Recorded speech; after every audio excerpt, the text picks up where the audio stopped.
Namo Buddhaya. Halo pemirsa Dhamma TV, apa kabar? Saya berharap Anda dalam kondisi yang sehat, walafiat, dan tentunya siap untuk belajar di acara yang sudah kita nantikan bersama, yaitu Manage Your Mind. Acara yang cukup panjang di Dhamma TV ini karena dirasa memang sangat-sangat penting dan sangat perlu untuk kita belajar mengenal terutama diri kita sendiri, bagian-bagian dari tubuh kita sendiri. Nah, ada yang mengatakan bahwa inti dari semua adalah kesadaran. Apa sih sebenarnya kesadaran itu? Tema kali ini adalah mindfulness, hidup berkesadaran. Mari kita berdiskusi dengan narasumber kita yang luar biasa.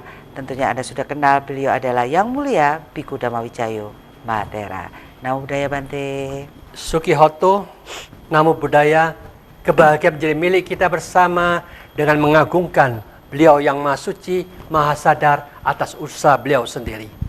Iya, Bante, saya pernah mendengar katanya begini, yang lebih baik itu adalah orang yang mempunyai kesadaran, gitu. Itu jauh lebih baik dari orang baik. Lebih baik adalah berkesadaran. Apa sebenarnya kesadaran ini? Sesungguhnya begini ya, kesadaran ini adalah yang ditekankan oleh Sang Buddha untuk kita analisa, kita pelajarin, kita renungkan bersama. Maka dari itu Sang Buddha hanya mengatakan bagaimana kita menyadarin akan tubuh jasmani kita. Bagaimana kita menyadarin akan perasaan-perasaan kita. Bagaimana kita menyadarin pikiran-pikiran kita. Bagaimana kita menyadari fenomena yang di luar dan di dalam pikiran kita apa yang terjadi di situ. Nah, siapapun yang memperhatikan semua ini, mempelajari semua ini, semuanya masuk ke dalam diri kita masing-masing. Kalau kita masuk ke dalam diri kita sendiri masing-masing, tidak ada satupun yang ingin badannya itu sakit dan menderita. Semuanya mau sehat. Maka itu kita yang memperhatikan ke badan jasmani, bagaimana caranya supaya badan ini kita selalu sehat, segar, bebas dari mara bahaya, itulah yang dikatakan kita akan bahagia. Bagaimana kita bisa menjaga perasaan ini tidak menderita, mampu menjaga perasaan itu yang terbaik yang bisa kita laksanakan. Bagaimana kita memperhatikan pikiran ini tidak seperti ngawur, sembrono, sakrape dewe, mbelayu, sakrape dewe yang nggak tahu tujuan, nggak tahu aja, bingung terus. Nah itu kan kasihan orang seperti itu. Kalau kita sadar bahwa pikiran itu harus disadarin bagaimana kita bisa menciptakan pikiran yang penuh dengan kedamaian dan kebahagiaan. Lalu fenomena apa yang di luar yang bisa membuat kita bahagia itu kita bentuk dan ciptakan. Fenomena yang bagaimana dalam batin dan pikiran kita dengan adanya dua interaksi itu sehingga kita tetap bisa damai dan bahagia, itulah yang namanya kitab suci berjalan yang harus kita pelajari bersama. Nah, Bante, apakah di dalam agama Buddha sendiri kesadaran ini memegang peranan yang sangat fundamental karena berperan penting atas pengendalian pikiran? Ya otomatis sadar kalau kita belajar itu. Bagaimana ada yang kita lihat masuk melalui mata kita. Kita menyadarin yang di luar itu bergerak cepat. Mata kita sesungguhnya juga proses yang begitu cepat. Lalu gelombang-gelombang elektrik ini juga cepat, tahu-tahu hilang semuanya. Yang kita lihat tidak ada sesuatu yang tetap, semuanya berubah. Termasuk pikiran kita, otak kita juga semuanya berubah. Kalau berubah ini apa yang dikatakan indah, apa yang dikatakan cantik, ganteng, bagus, gak ada ternyata, kosong.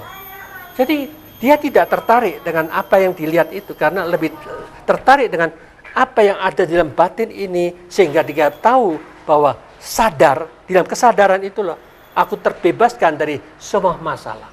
Masalah kita itu aku kepingin delok kene, kepingin delok sana, aku mau beli ini, beli itu, kan jadi masalah kita. Orang ada duit kepiye mau beli itu.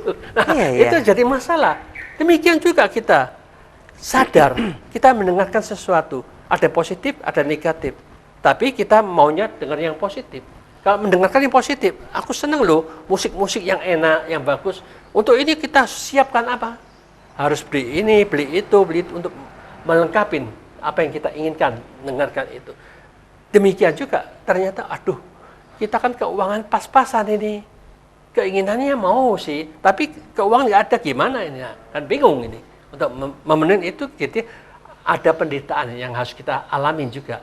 Menyiapkan harta untuk bisa beli apa yang kita inginkan. Itulah yang dikatakan ternyata semuanya di luar suara itu hanya getaran gelombang, hanya masuk lenyap. Itu juga dari otak kita semuanya lenyap, kosong. Tetapi yang ada ini loh yang tidak lenyap-lenyap. Yang sadar itulah yang tidak lenyap-lenyap. Jadi memahami seperti inilah yang dikatakan, oh tempat inilah yang sadar adalah tempat tinggal kita yang sejati, yang membuat aku lebih adem, lebih ayem, ngikuti nafsu mata penglihatan, ngikuti nafsu ingin mendengarkan, ikuti nafsu dengan makanan-makanan.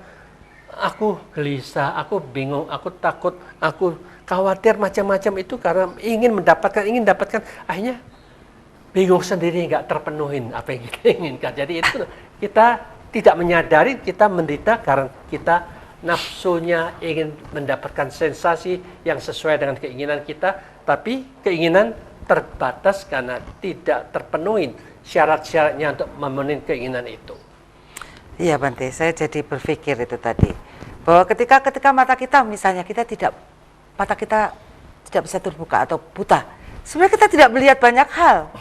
Justru karena mata kita terbuka, kita lihat itu ada pohon, kita namanya ini, lihat itu, kita jadi begitu banyak masuk di data ini. Sebenarnya nggak ada semuanya. Ya itulah, makanya itulah kalau kita lihat dunia ini terkena konsep-konsep manusia sendiri yang mereka tidak sadar konsep itu ternyata tidak membawa kedamaian. Tidak membawa ke dalam, banyak keluar kita nih semuanya, itulah. akhirnya kan begitu ya Bante. Ya, Bante, benarkah kesadaran pada hakikatnya memiliki definisi yang sama dengan mawas diri? Ya sesungguhnya kan itu memang sulit untuk dikatakan karena tidak ada bahasa yang baku yang sesungguh-sungguhnya. Maka dari itu mawas diri itu seolah-olah kita ada selalu hati-hati gitu. Nah, hati-hati ini ada hubungan dengan kesadaran. Kesadaran kita mau diarahkan kemana? Ada positif, ada negatif. Maka dari itu kita hanya diminta hati-hati. Jangan diarahkan ke negatif itu. Tetapi hati kita arahkan ke yang positif supaya kita mendapatkan manfaat. Kalau yang negatif kita dapat manfaat. Maka dari itu kita selalu eling yang mana yang positif dan mana yang negatif. Sehingga kita arahkan yang positif, pasti kita mengikuti jalan yang benar. Kalau kita mengikuti jalan dikatakan negatif itu tidak apa-apa, caci maki, fitnah, bohong, membunuh, memperkosa, apapun tidak apa-apa, itu tidak reken, yang penting percaya. Nah itu kan ajaran yang ngawur toh. Jadi agama itu tujuannya menciptakan dunia lingkungan kita itu damai dan bahagia, gimana yang terbaik. Kalau kita hanya percaya, saya jamin dunia tidak akan damai dengan ilmu percaya toh. Tetapi tata kelola ucapannya, tata kelola tingkah lakunya, tata kelola pikirannya, itulah yang sesungguhnya manajemen yang terbaik dalam kehidupan yang mampu mendatangkan damai dan bahagia. Itu aja. Kalau semua damai dan bahagia, nggak ada yang setor nanti Bante. Polisi tidak laku ya. Nggak ada yang laku. Tidak laku juga. Buyar semua udah kehidupan ini. Nah, ya, dualitas memang menjadi keterkaitan ya Bante. Ada baik karena ada buruk kan seperti itu ya. Dualitas dia seperti itu. Jadi saya rasa ya memang kita harus terus berlatih, tapi juga menghadapi suatu realita yang semacam itu, bahwa dualitas memang selalu ada seperti itu. Ya, memang kita harus memahami dengan penuh kesadaran makhluk apapun juga di alam semesta ini, energi kebiasaan dari tiap-tiap individu itu juga tergantung kebiasaan yang lampau itu terbawa sampai sekarang. Maka dari itu kalau dilihat kebiasaan positif dan negatif itu banyak mana? Ternyata banyak negatifnya. Maka itu banyak kejahatan di orang-orang sekitar kita. Memahami seperti ini, kita harus memahami siapapun juga yang selalu berbuat jahat, jangan dimasukkan ke mata maupun telinga kita. Stop di situ. Jangan diikutin. Itu sudah selesai. Nah, itu latihan jangan diikutin, itu juga kadang orang terseret arus ya, karena lalai dan lain-lain. Baik pemirsa Dharma TV, tentunya kita akan ketemu selain satu ini, jangan kemana-mana.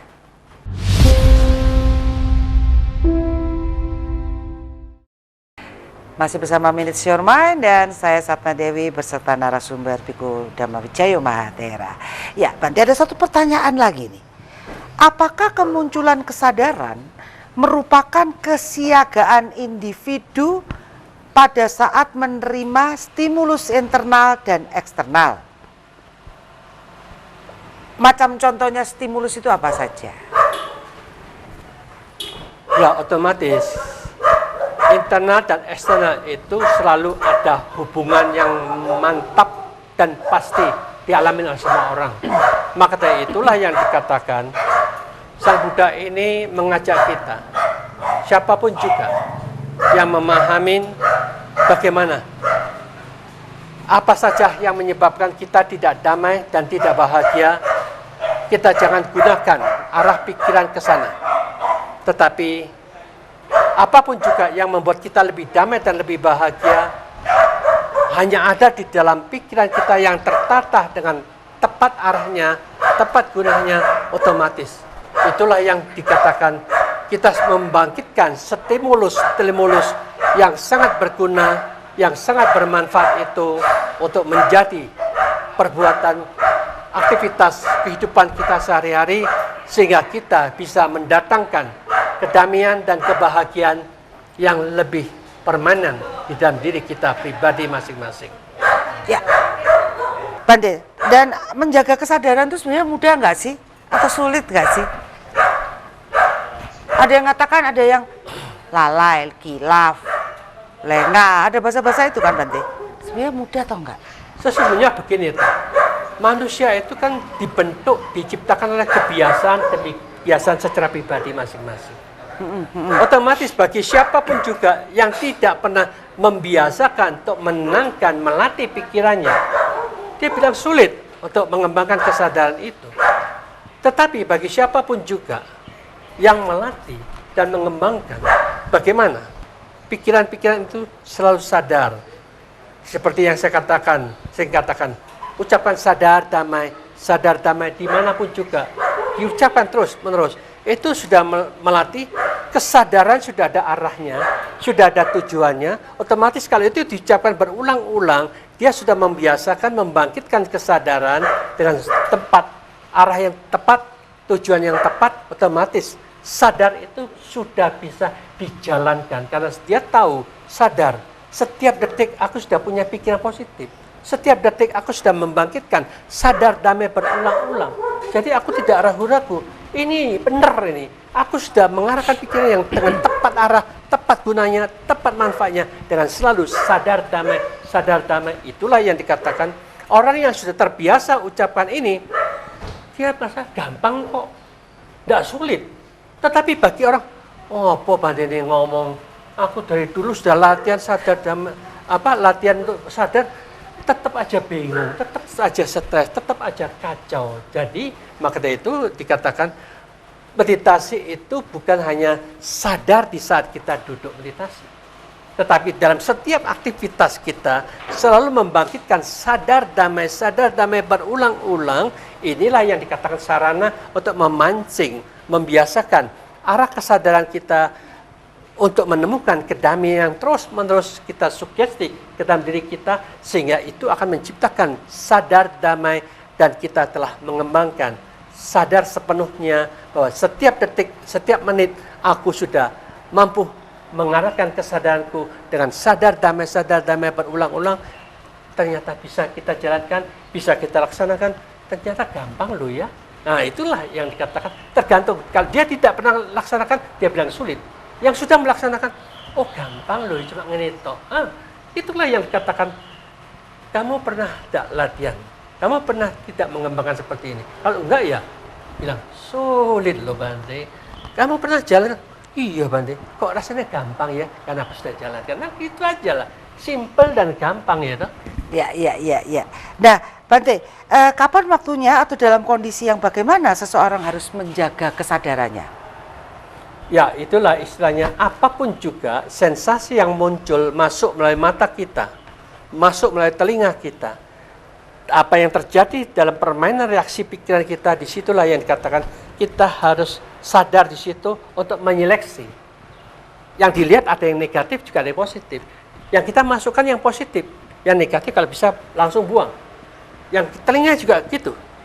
Kita masukkan yang positif, yang negatif langsung kita buang. Nah, itulah namanya kemampuan kesadaran dan kebijaksanaan untuk memilah-milah positif dan negatif, tetap positif yang kita pegang, kita simpan, kita kembangkan, yang negatif kita buang, tidak usah diikutin, otomatis itulah dikatakan setiap sensasi yang terjadi di dalam tiap-tiap individu, sadarlah apa yang dilihat, sadarlah apa yang didengar, sadarlah apa yang dipikirkan. Kalau itu menimbulkan damai dan bahagia, di sanalah kita sudah melaksanakan sadar damai terwujud dalam batin dan pikiran kita pribadi masing-masing. Ya, Bante, ada yang mengatakan begini, dia melakukan sesuatu positif sih sebenarnya, tapi di luar kesadaran. Ada sesuatu yang menuntun dari dalam. Itu apa itu? Kondisi apa itu, Bante? Ya, itulah namanya. Memang manusia ini, kalau kita sering meditasi, otomatis di dalam batin kita ini sudah terbiasa ke arah positif. Ketika kita ada sesuatu ke arah negatif, kita tahu, itu salah. Seolah-olah ada yang mengingatkan. Iya, betul. Ketika dia melakukan ini, oh ya jalankan aja. Nah, sendiri dia jalankan. Jadi seolah-olah ada guidance-nya, penuntunnya gitu. Itulah yang namanya batin kita yang sudah terlatih demikian ini, otomatis itu akan menjadi sarana kekuatan batin dan pikiran kita, tapi juga tidak kita sadarin, bisa kontak dengan yang lainnya, yang di atas kita, yang menjadi pelindung kita atau guidance itu. Jadi itulah yang dikatakan para dewa atau malaikat yang melindungi kita karena kita selalu di jalan yang benar dan baik. Kalau kita menyimpang dari situ, guidance-nya hilang. Belayu, kok enak kamu dulu, tak ewangi, saiki melenceng kamu, sudah ngapain aku bantu kamu lagi. Berarti memang ada entitas lain dong, Bante, yang bisa saja dari kualitas energinya yang lebih murni gitu ya, yang membantu, karena kita juga memurnikan diri seperti itu ya. Ya, itulah pasti. Mungkin logikanya begitu ya. Itu. Jadi karena itu seperti ada kejadian di Tangerang itu, ada ibu-ibu, dia dari agama lain, pada satu saat ketika dia di salon ada sinar jalan. Waktu dia kerja di kantornya, office-nya. Semenjak itu, dia selalu kesurupan. Ketika dia mau ke tempat ibadahnya, kesurupan. Di tempat ibadah kesurupan. Jadi di tempat ibadah itu dia diurus kok nggak selesai-selesai. Karena guidance-nya itu lebih tinggi daripada orang-orang biasa ini. Dia punya kemampuan apapun nggak ada mempan lah. Akhirnya dari situ ditemukan oleh Bante. Ketemu Bante-nya, diajak ngomong, dia bisa diskusi. Dia katakan, saya dengan dia itu satu seperguruan dulu di Tibet. Saya masih di alam ini, dia segera lahir ke bumi. Saya lihat dia salah jalan, mengikuti cara yang salah, saya cegah, jangan ke sana. Kembalilah yang jalan yang benar. Akhirnya di-guide ke Buddha lagi, akhirnya dia ngikutin caranya, meditasi juga dijalankan, aktif dia meditasi. Semenjak itu tidak pernah lihat lagi. Oh, oke. Ya, jadi benar-benar ya, Bante ya, ada kejadian seperti itu. Atau seperti suara hati, misalnya saya mau nyetir ke arah sana, tiba-tiba kamu jangan ke sana, kamu ke sana gitu. Ternyata di sana ada kecelakaan atau ada apa gitu. Itu ada ya ternyata guidance yang membantu kita itu ya. Bisa terjadi seperti itu. Jadi dengan demikian ya seperti orang-orang mimpi itu. Mimpi ketika dia naik sepeda, ternyata dalam mimpi itu kalau dia ke sini itu akan terjadi ketabrakan. Nah, tetapi pada satu saat ketika dia jalanin melihat, wah ini kan suasana seperti ini pernah saya mimpi ini. Saya jalan sini akan ketabrak ini. Saya nggak boleh harus ke sini. Nah, otomatis jadi dengan demikian itu ada istilahnya tanpa kita sadarin, kita ada kemampuan sendiri yang bisa menunjukkan yang akan datang itu muncul apa. Akan terjadi kecelakaan seperti ini dalam suasana seperti itu. Jadi ketika terjadi seperti ini ya kita ikut saja dengan hati nurani kita, yang selamat yang mana, arah selamatnya itu. Jadi jangan ditentang, aku nggak percaya itu, langsung aja ke sana, ya ini terjadi kan baru kapok nanti.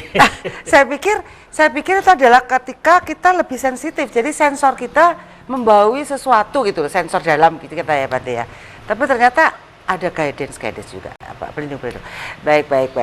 Nanti kita bahas lagi Bante. Baik, pemirsa Dharma TV, tentunya jangan kemana-mana, kita akan ketemu setelah satu ini.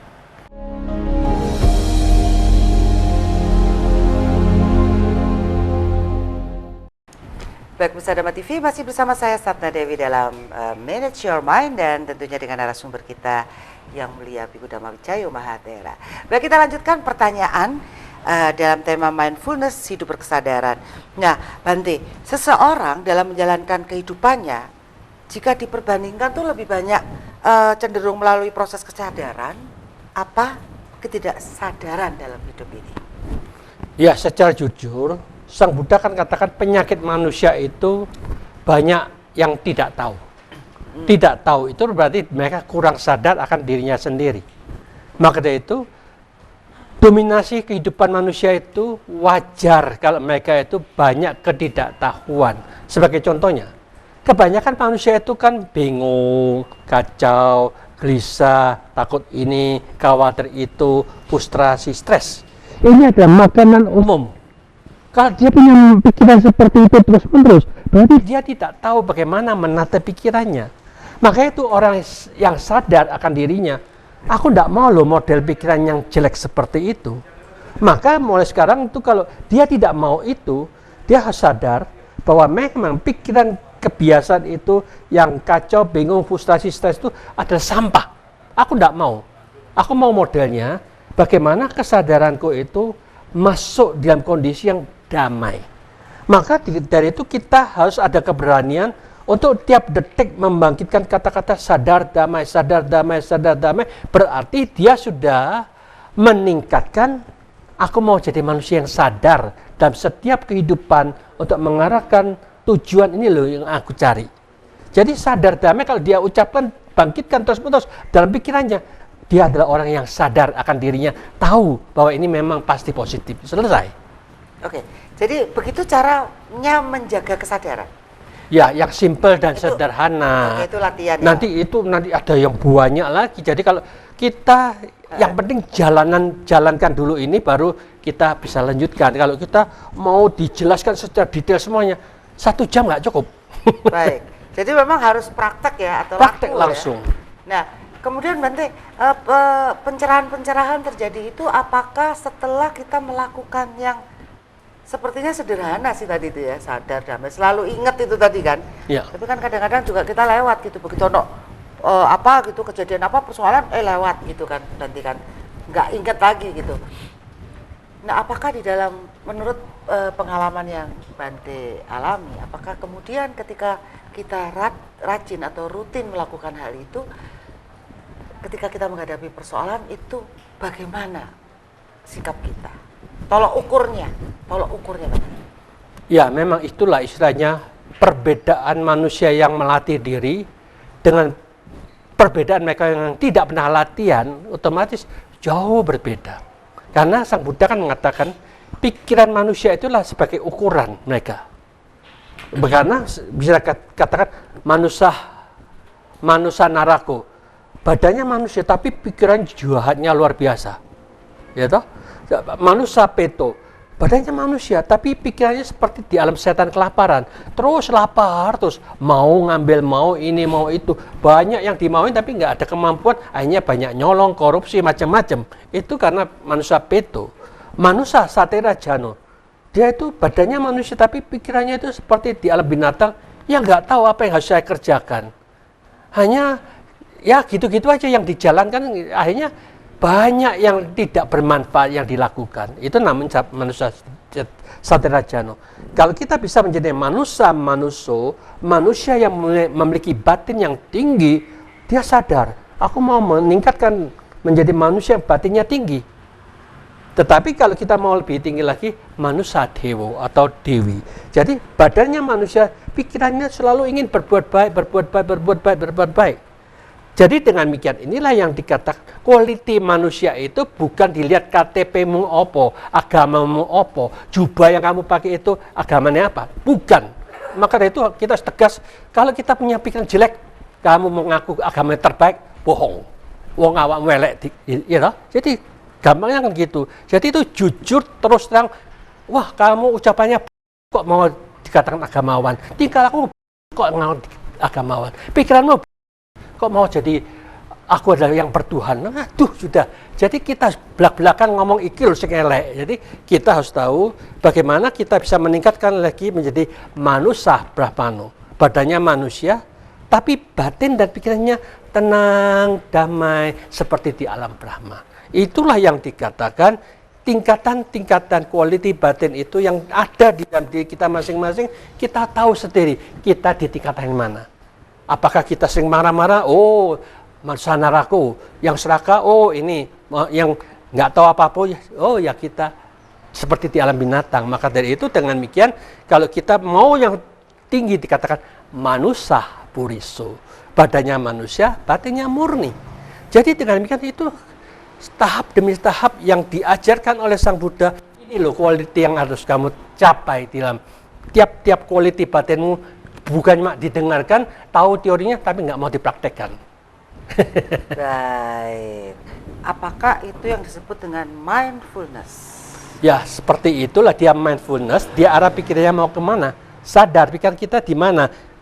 Condongnya mau kemana? Tinggi atau rendah? Itu ada di dalam pengertian kita sampai di tingkatan mana? Itulah, jadi jelas, tegas. Berarti ada yang mengatakan bahwa hidup itu adalah saat ini. Ya, sekarang ini, saat ini itulah hidup. Menurut Bante gimana? Ya, memang kalau kita lihat begini ya, dipelajarin apa yang Sang Buddha ajarkan, mengapa Sang Buddha mengatakan hidup ada saat ini. Kita ini harus tahu, kebanyakan manusia itu condongnya masuk di dalam memorinya. Ini yang sudah berlalu. Ya. Ingatan-ingatan yang lampau-lampau masuk mengayal macam-macam. Terkadang kala kita masuk dalam permainan pikiran kita, mau begini, mau begitu, yang akan datang rencana kita. Tuh. Kalau masa sekarang itu kita sepenuhnya masuk dalam kesadaran yang hening, damai, dan netral. Jadi kalau kita ikut yang depan, yang lalu, kita tidak bahagia. Kalau itu saat ini sadar, aku mau sadar, sepenuhnya sadar, hidup saat ini kita damai selalu. Nah, itulah yang dikatakan harus memahami, oh kita yang lalu itu masuk di dalam memori, yang akan datang itu masuk dalam permainan pikiran kita. Kalau kita masuk intros seperti ini, kita tidak damai. Kalau masuk dalam sadar saat ini, kita lebih damai. Tinggal Anda pilih. Itulah yang diajarkan cara yang bijaksana seorang guru mengajarkan dengan belak-belakan. Jadi tidak usah nakut-nakutin gini-gini macam-macam. Kita dibodohin terus oleh mereka yang sok pintar. Kalau memang masih bodoh gimana? Yang dari alam seperti yang tadi itu kesadaran? Ya, memang sulit. Jadi ya? Kalau memang jangan bergaul sama orang bodoh. Kan Sang Buddha mengajarkan begitu. Kalau memang masih bodoh ya begitulah sifat mereka. Tetap tidak bisa dirubah. Mereka harus mengalami proses yang mungkin keras sekali di dalam kehidupannya sampai menuju ke kesadaran seperti itu ya, Bante. Ya itulah kalau mereka binatang lah, kulut itu yang kayak gitu-gitulah. Seperti itulah. Jadi dengan demikian kita jangan mau menjadi binatang-binatang yang senang menunjukkan aku yang paling kuat, aku yang hebat. Maka dari itu kalau siapapun yang suka berkelahi, suka bertengkar, itu satira jano. Jadi manusia badannya, pikirannya seperti di alam binatang terus mau berkelahi ya toh. Ya, betul. Oke. Jadi tujuan melakukan praktik mindfulness dalam kehidupan sehari-hari dan manfaatnya itu tadi adalah kita mendapatkan yang namanya kedamaian. Ya, otomatis manusia itu merasakan kita mau hidup yang lebih nyaman, lebih damai, lebih bahagia, gimana caranya. Makanya itu akhirnya ya siapapun juga yang tahu ini, dia harus mempelajari pikirannya sendiri, kesadaran itu mau arah kemana, ya toh? Kalau kesadarannya arah pada saat ini dia lebih damai, saat itu kita gelisah dan takut, saat ini dia bingung dan kacau, pilih yang mana? Oh, yang ini lebih damai dan bahagia. Jadi pilihlah yang tepat sesuai dengan pemahaman dan pengertian yang sungguh-sungguh nyata. Itu namanya kesunyataan, bukan khayalan lagi ya toh. Iya, kesunyataan, realita ya. ya kan? Iya, yang Realita realitas adalah seperti itu. realita. Oke, jadi pemirsa Dharma TV, bahwa hidup itu adalah saat ini, dan kita jauh menjadi lebih damai. Menghadapi persoalan itu akhirnya bukanlah persoalan gitu, bukan masalah ternyata ya. Mungkin kita juga bisa mengambil hikmah langsung gitu ya. Oh, kejadian ini hikmahnya apa gitu. Seperti itu. Jadi sesuatu yang memang harus kita sadari, kita renungkan, dan benar-benar kita tata kembali pikiran kita. Baik, pemirsa Dharma TV, di segmen berikutnya kita akan mengadakan meditasi yang akan dipimpin oleh ahli meditasi Biku Dhamma Wijaya Mahathera. Maka jangan kemana-mana, ikuti meditasi di segmen berikutnya.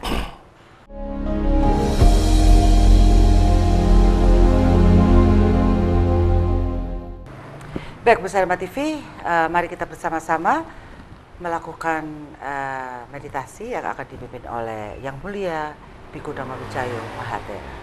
Monggo, Pati. Di dalam melatih kesadaran, yang penting harus dijalankan, bukan dipercaya, bukan cuma sekedar didengarkan. Maka itu meditasi itu inti yang terpenting. Kita harus tahu mana yang dikatakan pikiran dan mana yang dikatakan kesadaran. Pikiran itu sangat aktif, bergerak terus, mikir macam-macam, mikir rencana, ini, itu, dan selalu memikirkan, tidak pernah tenang. Jadi dengan demikian ini, kehidupan kita selalu dipermainkan oleh pikiran kita pribadi masing-masing. Tetapi batin kita sesungguhnya adalah sumber dari segala-galanya yang memunculkan berbagai macam pemikiran. Tapi batin itu keadaannya sadar, hening, netral, tidak ada apa-apa di situ. Bukan positif, bukan negatif, tetapi hanya bersifat tahu dan sadar saja. Maka dari itu, kehidupan ini, yang dulu biarkanlah berlalu, yang akan datang biarlah, jangan dipikirkan dulu. Tetapi yang penting, mampukah kita hidup pada saat ini sepenuhnya sadar di dalam kesadaran itu sendiri. Maka sebelum mencapai tingkatan itu, kita bersama-sama mengsugesti diri kita masing-masing sadar damai. Sadar damai. Maka dari itu, tarik nafas sadar, keluar nafas damai. Tarik nafas sadar, keluar nafas damai. Tarik nafas sadar, keluar nafas damai. Meditasi sadar damai kita mulai.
tenang,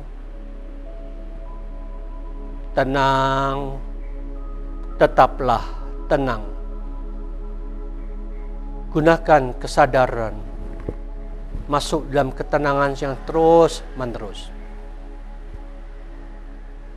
Mulai saat ini kita bersama-sama menggunakan sensasi apapun juga, melihat apapun juga, lihatlah dengan penuh kesadaran. Bila mana itu menciptakan damai, itulah benar telah kita laksanakan. Tetapi sebaliknya, dengan melihat, membuat kita benci, timbul nafsu, bingung, cara itu salah. Maka dengan demikian, sadar damai melalui mata bisa kita laksanakan bersama.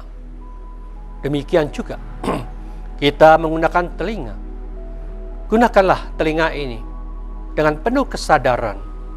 Dengarkan semua suara itu. Bila mana membuat kita damai dan hening, kita telah melaksanakan yang benar dan baik. Tetapi bila mana kita mendengarkan benci, jengkel, gak senang, berarti kita salah menggunakan telinga kita. Maka dengan demikian itulah, gunakan terus-menerus, dengarkan dengan penuh kesadaran, ciptakan kedamaian, supaya kita terbiasa mampu menggunakan telinga ini dengan sadar membuahkan kedamaian. Begitu juga pikiran. Siapapun yang berpikiran apapun juga, selalu sadar apa yang dipikirkan, dan ciptakanlah damai terbentuk di dalam pikiran kita. Itulah jalan yang benar dan baik telah kita jalankan. Tetapi makin banyak dipikirkan, makin bingung, makin kacau, makin stres. Itu cara yang salah. Maka dari itu, sadar damai, gunakanlah dalam perenungan, menggunakan mata, telinga, dan pikiran ini selalu memiliki kemampuan, kemahiran. Apapun yang dilihat, apapun yang didengar, apapun yang dipikirkan, selalu berbuah damai dan bahagia.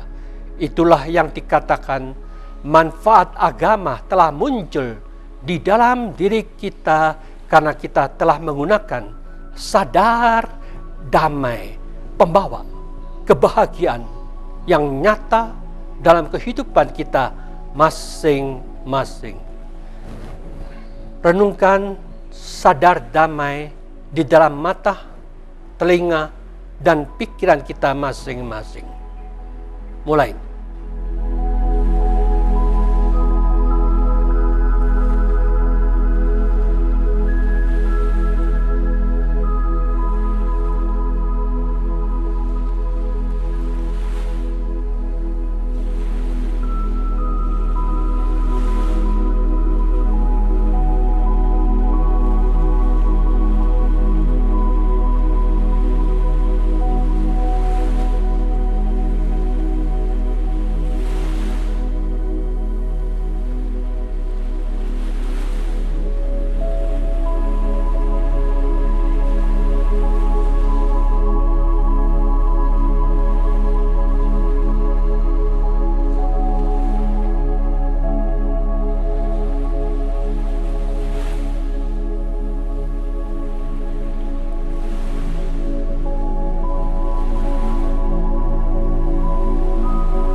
Semoga dengan kekuatan kesadaran kita menciptakan damai dan bahagia menjadi kenyataan. Meditasi selesai.